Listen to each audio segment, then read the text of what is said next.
Welcome into another edition of Mic'd Up. Today marks the 2 year mark of the passing of former UL head coach Tony Robichaux. But this is not a day to be sad. His life was full of life.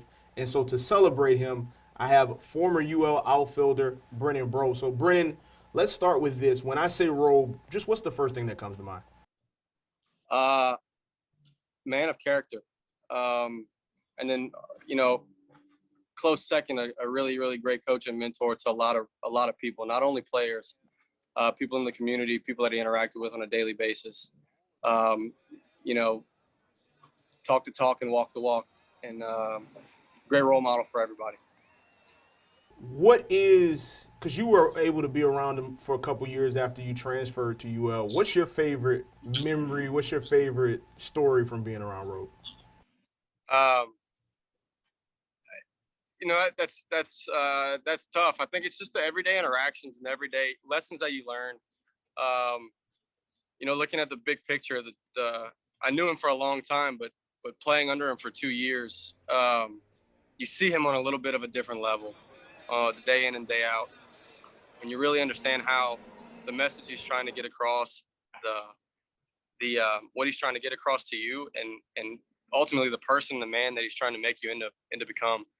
And just seeing that day in and day out, learning the lessons, hearing the speeches, um, again, kind of walking, hand in hand with him for the 2 years that I was there, man. It was so awesome, and that's what I hang my hat on. That's what I remember most about everything.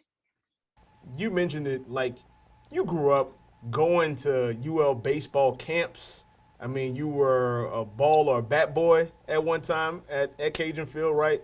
For you, what was it like then going from seeing this larger than life figure in Robe to then playing under him? Yeah, it's awesome, man. It came full circle. 10-year-old, 11-year-old little kid, just happy to be out there.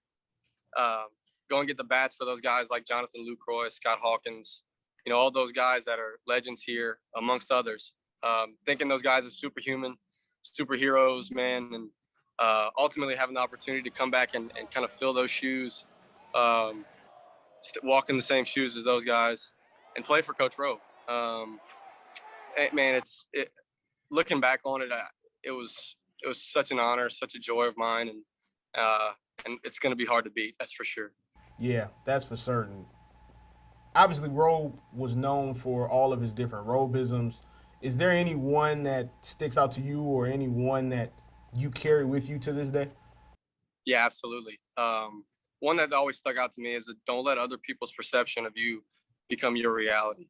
At the end of the day, people are going to think what they're going to think, and they're going to have they're going to set limitations on you, and they're going to put their thoughts and on you. And at the end of the day, man, you're the only one in control of your own destiny, and don't think any otherwise. So um, keep the blinders on the mule paired with that.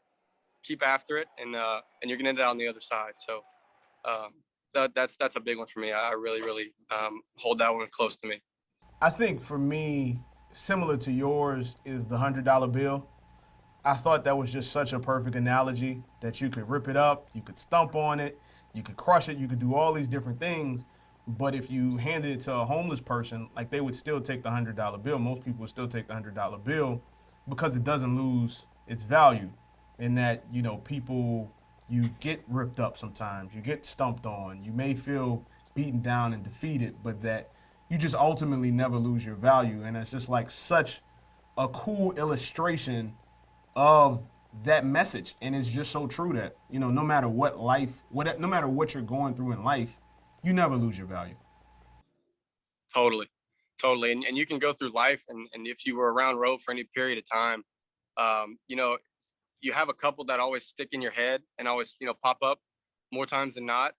Um, but then you'll come across a situation where another one will pop up that he might have said one or two times, and it just hits you.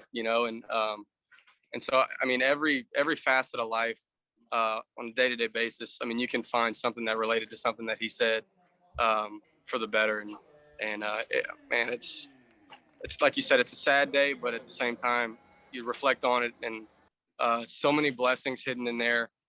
so much wisdom, and so much to look forward to on the other side of that. So super thankful.